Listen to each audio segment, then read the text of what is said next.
because I know he was at about 8 hours a day, which would be the equivalent of 2 other days in jail. He made a really poor decision. He's lucky he's not dead. He's lucky that no one else is dead, and he rear-ended, and it is serious. And like I said, but as far as the injuries, as near as I could tell, there's nothing concrete that I had that said, well, yeah, this accident caused it. Now, is there a likelihood? Yes, there is. But I didn't have anything that setting, and I didn't think the follow-up was all that detailed. And like you said, we do have some issues with that. It's getting better, and I'm hoping it continues to get better with a follow-up on that, because it would have been nice to know if there was definitely some injuries that were caused by this. But this is my recommendation, and I would totally understand the court had more jail days. Mr. Schuster, what would you like me to know? Is there anything you'd like I'm to sorry, tell? Judge, I am distracted. No need for apology. You were talking with your client. That's appropriate. Mr. Schuster, is there anything you want to tell me? I just want to say I'm truly sorry about what happened. I mean, I understand the severity of it, but it's been over a year. I don't drink anymore, or I hardly do. I drink on occasion. Back when the accident happened, Kirsten, or whatever his name is, he told me that he was released the same night.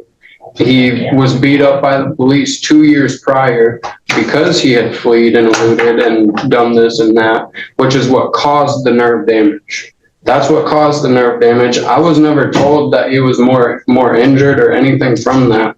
I truly believe he's just doing this to try to get me in trouble because he's upset with me. All right. I can tell that you're not very remorseful, you dope. He didn't try to get you in trouble. They reached out to him, and he was uncooperative with them. You crashed your car with a .173 blood alcohol. You rear-ended another car and almost killed 2 people. Sir, you rolled your car over multiple times with a couple people in there. And your response is, he's trying to get me in trouble. No, that's not what I'm trying to say, sir. It's what you said. It shows you don't have any remorse. So before you dig your hole any deeper, what else would you like me to know? I just would like you to know I truly am remorseful for what happened. Let me repeat. You hit a car with 2 people in it. You rolled your car over 3 times with 3 people in it. Your blood alcohol was 2 times the legal limit. It took a year or about for you to get arrested on this. In February, the new prosecutor inherited it, asked for more information, which we didn't completely get. We didn't check with him either, apparently. The affidavit says he advised of lasting effects from the head injury. And then there was the follow-up, and then the follow-up got lost in the shuffle or something. So what I said is I feel like I'm in the wrong universe. We had the young boy from El Salvador who's a 2-something, crashes his car, leaves the scene of the accident, runs a stop sign, fights with the cops. The next man is a 289. He's 57 years old. He's an Indian immigrant. He crashed into a car, left the scene of the accident, and you crashed into a car, injured the people in your car, and, well, this happened a year ago. Sometimes it takes a long time for these to get authorized. I don't know all the circumstances. Some had to do with the change of office. Once you got arrested, you've been cooperative. But this ain't a 1 day in jail credit 1 day. Unless I might as well retire and go tend roses or something.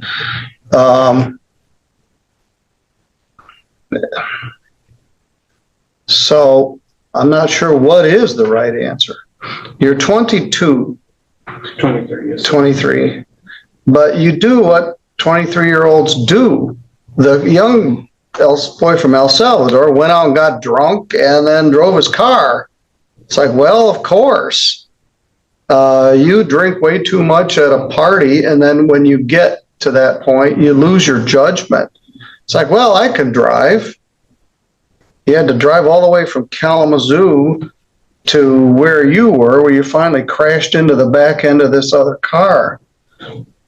We've had a terrible year of accidents on 131. Ms. Canfield just remarked to the one that happened in Allegan County within the last 14 days where 4 people were killed. This guy isn't going out of his way to get you in trouble. What it says, as far as I can tell, nobody ever got his hospital information. Prosecutor requested additional information from passenger Kirsten Richards regarding current medical condition, and all passengers from both vehicles need to be interviewed. That's either Mr. Gabry or Ms. Davis in January, right after they took office, saying, hey, this case needs some more work. Kudos to them.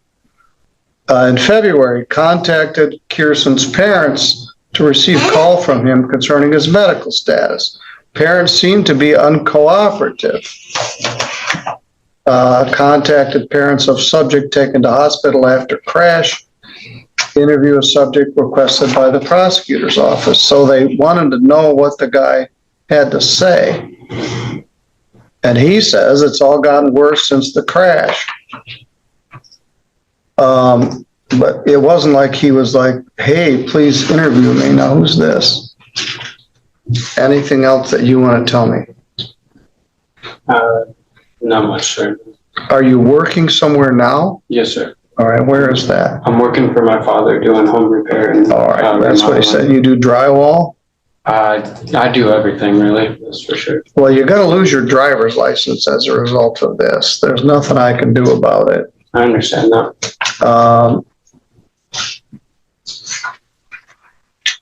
But I agree, a probation is needed here. I'm going to do a 24-month probation, which can be discharged at the end of 12 months. I'm going to order 11 days, credit 1, leaving 10 days to serve, which will be served on the weekends. I'm supposed to do these sentences proportionally. And according to the Auburn Hills Court of Appeals case, I'm not exactly even sure what that means. It is your first drinking driving offense, and it did in fact not get charged as a felony. In fact, they even reduced it from High BAC. So it's just a regular OUIL first offense. This $300 fine, $75 crime victims' rights fee, $50 state minimum fee, $100 screening fee. You hired your own attorney, $960 probation oversight fee. Ms. Canfield, do you have a police reimbursement in your file? I'm not seeing one, Your Honor, but it would be to Michigan State Police for a blood test and an accident. The other one I just did $200. Mm-hmm. Drinking driving is an expensive proposition, Mr. Schuster. There's a commercial that says that, and it certainly is true. Yes, sir. $300 plus $125 plus 100 screening fee, $960 probation oversight fee. That could be cut in half if you do it in a year. $200 police reimbursement and a $32 victim impact fee. And if we subtract $480 from that, it would be about $1,237. You need a timeout. You don't really realize it. You feel like you got beat up a little there, but you dodged a great big bullet. Yes, sir. Not the least of which is 4 other people didn't get killed that night. And they didn't charge you with a felony. We have about 8 of those cases pending. Several deaths. We probably have 5 drinking, driving with a death case pending. A couple more under investigation. 5 from this year. A few more where there's a serious debilitating injury. One person was charged with murder, second-degree murder. I want you to go with Daniel for this probation, and I want you to comply with it. No drugs, no alcohol, test as directed, Yes, sir. including no marijuana. I don't know if you're a recreational marijuana user, but you can't use it. We're going to test your blood periodically. We're going to get an assessment. You're going to go to the victim impact panel. You're going to pay me about $1,237 in the next year. All right. And you can't drive. And don't get another one of these or you'll really get on the merry-go-round. No, I can assure you. All right. Very good. You're good to go. Like, share, and subscribe my channel.